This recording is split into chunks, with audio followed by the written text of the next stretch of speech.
নমস্তে, জয় গোমাতা।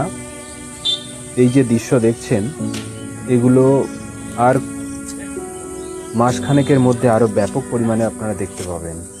বিশেষ করে আমার তো চোখে পড়ে এগুলো ভালো। তো এগুলোকে বকরিদের সময় হত্যা করা হবে।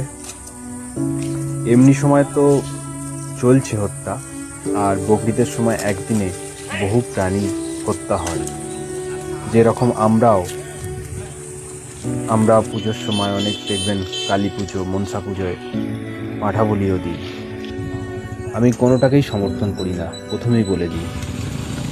দেখুন, ডাইরেক্ট আপনি নিজের লোভ সামলাতে না পেরে মাংস আহার করছেন, সেটা অন্য বিষয়।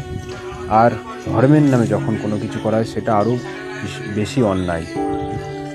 ধর্মে অহিংসা পরমধর্ম, কিন্তু যে হিংসা করে তার জন্যই আপনি হিংসা করতে পারেন। এই প্রাণীগুলো আমাদের কোনো হিংসা করে না। এদের চোখের দিকে তাকিয়ে দেখবেন, তাহলে কিন্তু আপনার দয়া মায়া আসবে। তাই দেখুন, একটা প্রাণীকে হলেও বাঁচতে পারেন।